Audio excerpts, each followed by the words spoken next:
Bonjour. Bonjour. Alors, est-ce que vous pouvez vous présenter, s'il vous plaît? Alors, je m'appelle frère Samuel. Je suis frère de Saint-Benoît-Labre et prêtre dans le diocèse d'Évreux depuis maintenant 3 ans et demi. Que faire en cas de fatigue spirituelle?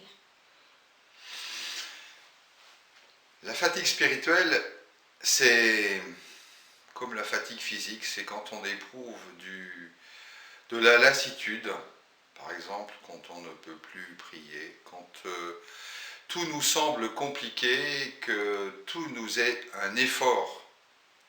On n'a plus d'enthousiasme au sens propre du terme, on n'est plus en Dieu, en théos, puisque vous savez que le mot enthousiasme vient du grec. Et donc, que faire? Eh bien, je crois c'est retrouver le goût de vivre en Dieu, de retrouver justement notre enthousiasme, c'est-à-dire d'être heureux en Dieu, en théos. Alors, pratiquement, comment faire? Je crois qu'il faut nous rendre compte avant tout que nous sommes dans cette fatigue spirituelle. Les anciens appelaient ça l'acédie, qui fait qu'à un moment donné, voilà, on est tombé dans une espèce d'habitude, d'engourdissement de l'âme, et qu'on n'a plus de goût. On n'a plus de goût à la vie, on n'a plus de goût à rien. Tout nous est compliqué. Alors il me semble qu'il ne faut pas rester, une fois qu'on a identifié qu'on est dans cet état-là, il ne faut pas rester tout seul. Ne pas rester seul et tourner en rond avec nous et se dire voilà, je ne peux plus rien, j'ai plus de goût à rien, et surtout s'accuser de cet état. Tomber dans une espèce de culpabilité qui ne produit finalement assez peu de fruits. Alors, allez voir peut-être un accompagnateur spirituel, quelqu'un à qui on peut exposer notre mal-être, notre difficulté de prier, d'être en Dieu. Se rendre compte peut-être des causes de cette fatigue spirituelle. Qu'est-ce qui peut causer que nous sommes tombés dans ce creux, peut-être ce creux de vague? Alors cet accompagnateur spirituel peut être un prêtre, mais ce n'est pas obligatoire. Ça peut être un religieux, une religieuse, un ami, un parent, en qui en fait on a confiance. On ne peut pas rester seul avec son mal-être et en quelque sorte être dans une espèce de marigot, comme un alligator, on marine dans notre mal-être, pouvoir en parler, pouvoir expulser en dehors de nous ce qui est la cause de cette fatigue spirituelle. Parce que tant qu'on n'a pas identifié cette cause, tant qu'on n'a pas mis des mots, MOTS, sous ce mal-être qui nous habite, ça va rester caché, ça va rester sourd, et puis voilà, on ne va pas s'en sortir. Faire confiance à cette personne, et faire confiance avant tout à Dieu, qui peut parler à travers cette personne. Donc, à travers le Saint-Esprit.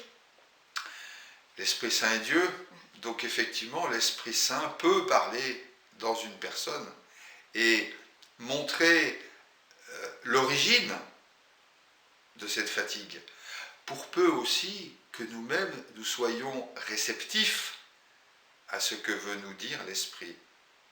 Parce qu'il est fort possible que nous soyons nous aussi dans une surdité spirituelle, que nous ne voulions entendre personne, même pas Dieu. Alors, peut-être que ça rejoint le conseil que saint Benoît donne à ses disciples, c'est d'écouter. Et ne pas écouter que nous-mêmes. Parce que si nous n'écoutons que nous-mêmes, nous allons tourner en rond avec nous-mêmes. Mais il ne va pas se produire en nous cette brèche dans notre cœur qui va permettre à l'Esprit Saint qu'un de ses rayons illuminateurs vienne nous éclairer sur les raisons de cette fatigue. et viennent apporter peut-être une solution, ou en tout cas un début de solution. Les anciens, vous savez, ils allaient dans les déserts d'Égypte, ils allaient rencontrer des moines qui vivaient en présence de Dieu et qui pouvaient leur donner un conseil à travers une parabole, à travers une image, etc. Et on lit ça dans des livres tels que les apophthegmes des pères du désert.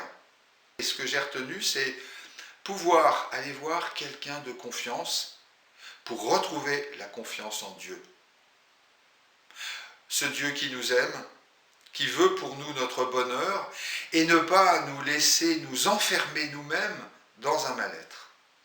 Et je crois qu'il faut, même si nous avons peut-être le sentiment d'être seuls, d'être abandonnés, croire que quelqu'un va nous répondre. Et ce quelqu'un, c'est l'Esprit Saint. Et si la personne n'a pas d'amis, si elle est vraiment isolée et seule? Si elle est vraiment seule. Là, vous posez cette bonne question. Et peut-être cette question rejoint le cri de Jésus sur la croix. Je crois que Jésus, dans son humanité sur la croix, a crié. Il n'a pas crié envers quelqu'un de la terre. Il a avant tout crié vers Dieu. Mon Dieu, pourquoi m'as-tu abandonné? Et en disant mon Dieu, pourquoi m'as-tu abandonné? Il reconnaît qu'il y a quelqu'un qu'il appelle mon Dieu qui peut lui répondre. Parce qu'il crie sa désespérance, son angoisse d'être abandonné par tous, ou presque, sur la croix, et être confronté à un échec de sa mission. Alors, vous savez peut-être, mais ce cri de Jésus sur la croix reprend le début du psaume 21. Mon Dieu, pourquoi m'as-tu abandonné?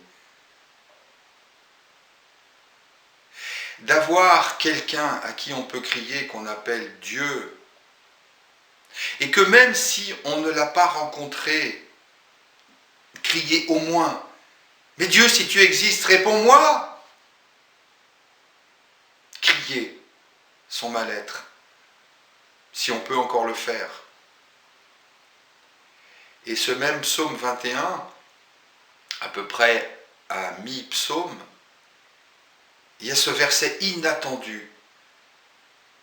Tu m'as répondu. Dieu est celui qui répond.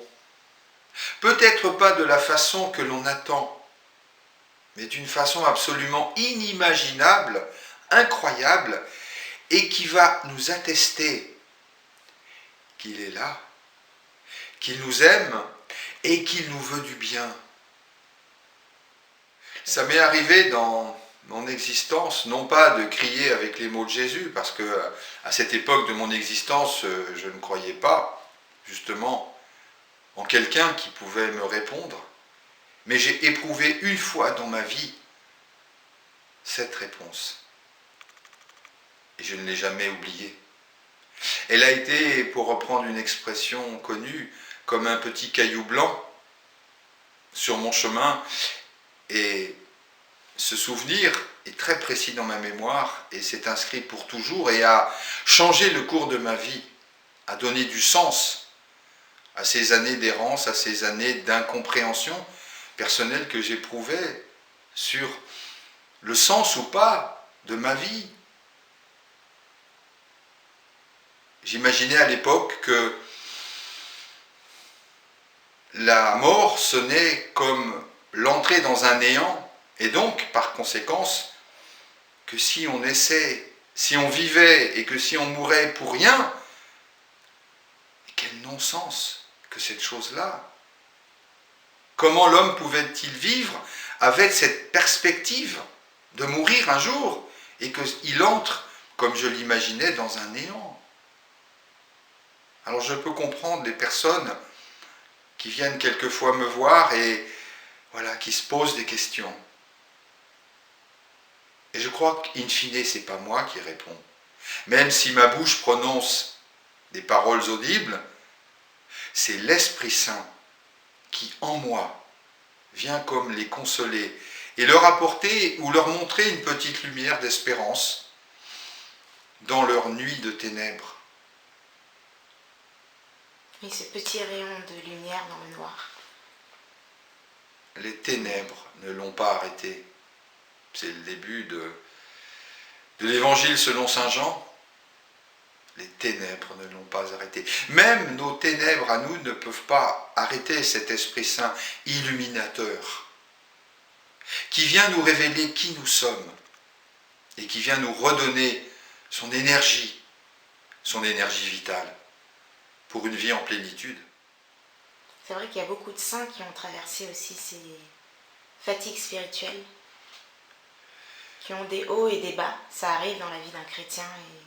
Bien sûr que les saints ne sont pas avant tout des statues dans nos églises, mais ils sont des hommes et des femmes de chair qui nous montrent une humanité et aussi un chemin de sainteté qui est de faire la volonté de Dieu et non pas la nôtre propre. Et c'est peut-être une des raisons aussi de notre fatigue à certains moments, c'est de vouloir faire tout seul et constater finalement notre impuissance. Jésus ne nous dit-il pas dans un de ses derniers discours d'adieu avant la Passion, c'est dans l'Évangile selon saint Jean, « En dehors de moi, vous ne pouvez rien faire. » Jean 15, verset 5. « En dehors de moi, vous ne pouvez rien faire. » Terrible parole qui nous montre que sans Dieu, finalement, on n'est pas grand-chose. Alors c'est peut-être aussi à certains moments de notre vie, comme certains saints qui reconnaissent leur impuissance foncière, pouvoir se dire, voilà, je suis peut-être dans une misère, dans une pauvreté terrible, mais heureux, les pauvres en esprit, le royaume de Dieu est à eux. Dieu est à eux. Alors peut-être qu'il faut aussi reconnaître à certains moments sa pauvreté, sa propre pauvreté, qui n'est pas que matérielle, mais qui est une pauvreté de l'esprit, de l'âme, du cœur, pour se reconnaître, alors un mot qu'on n'aime pas entendre aujourd'hui, dépendant de Dieu. Dépendant de Dieu, en tout et pour tout. Il est vital pour nous de vivre en Dieu parce qu'il est la vie. Je suis la vie et la résurrection, nous dit Jésus. Quelle belle nouvelle de pouvoir comprendre et expérimenter que quelqu'un est là, qui nous aime, et donc qui brise peut-être ce sentiment d'abandon qui nous étreint à certains moments donnés de notre existence. Oui, reconnaître qu'on est tout petit et dépendant de Dieu, pour que lui puisse nous aider, nous combler, nous relever, justement. Il est par nature infini, éternel. Et seul Dieu peut combler notre manque, nos manques, tous nos manques, toute notre fatigue. Il peut nous remettre debout pour continuer à avancer dans la vie. C'est lui qui nous donne ça. Parce qu'il nous aime, parce qu'il nous a créés, parce qu'il nous connaît.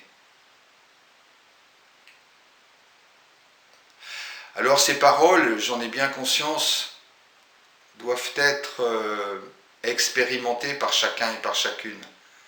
C'est à chacun de faire cette découverte de lui-même, qui est amour, qui est vie, qui est lumière. Mais comment ces mots, comment ces paroles peuvent-elles prendre consistance en nous? Alors, il faut peut-être toute une vie pour expérimenter cette vérité, que je suis aimé par Dieu, qui est la vie, et qui me veut vivant dès cette vie terrestre, et qui par-delà la mort m'attend pour une vie éternelle. C'est ce que j'ai eu la grâce de découvrir au cours de mon existence. Cette chose incroyable, que la vie est plus forte que la mort. Et que la fatigue, au fond, bien sûr qu'elle existe, mais quand nous pouvons rencontrer quelqu'un, ou quelqu'une, qui va nous remettre, qui va nous indiquer le chemin vers Dieu, alors je dirais que c'est le début du salut. Amen. Merci beaucoup, Père Samuel. Merci à vous. Au revoir.